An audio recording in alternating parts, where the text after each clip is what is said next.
All right, here's a short video to see if this equation is correct. It says that d will be equal to 2 times the square root of little h times big H.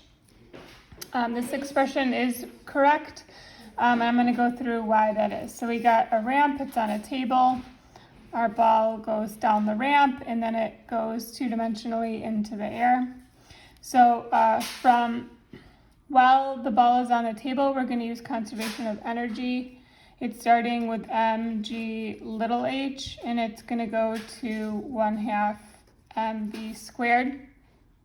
This velocity is the velocity that the ball will leave the table horizontally.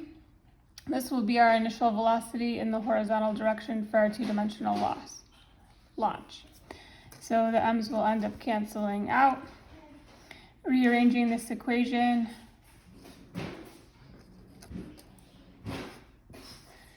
it's the square root of 2gh is equal to my velocity. Right? We need this velocity for our two-dimensional motion.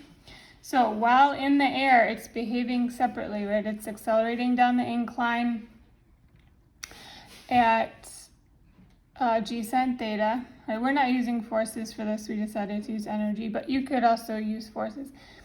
Then it's flying through the air under the acceleration due to gravity. So we need to keep these two motions separate.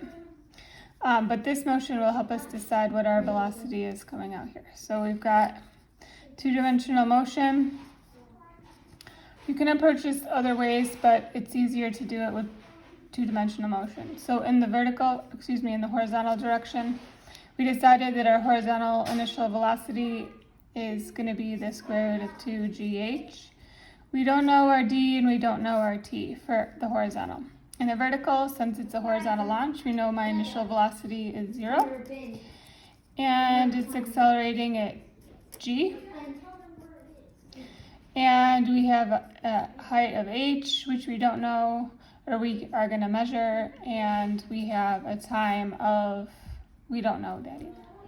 So we have quite a few unknowns, and we want to relate the two sides together because we only want the variables in our relationship in our equation that are these. So we want to get time out of there, we want to get our velocity out of there, our acceleration out of there. So I'm going to solve for my height in the vertical, and I'm going to solve for my I'm going to solve for my time in the vertical. And then I'm going to apply that to the horizontal. So I'm going to use h for my displacement is equal to my initial velocity times time plus 1/2 at squared. My initial velocity in the vertical is 0. Rearranging this equation for time, it's going to be 2h.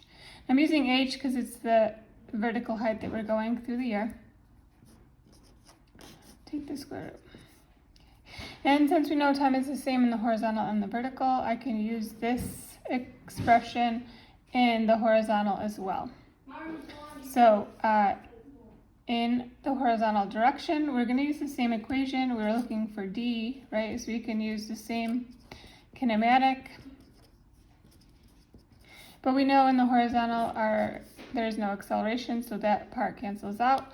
So it's my displacement is equal to my velocity. We don't have to identify it as initial because it's moving with a constant velocity times time.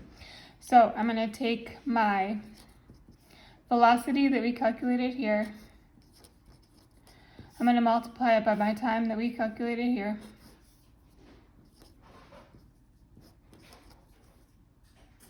And then we can simplify. So this will end up being d is equal to, well, let's square everything so we can get rid of these square roots. 2gh times 2h over g. The g's will end up canceling out. This will become d squared is equal to 4hh. And that will reduce down to d is equal to 2 the square root of h times h. So we did prove that our equation is correct.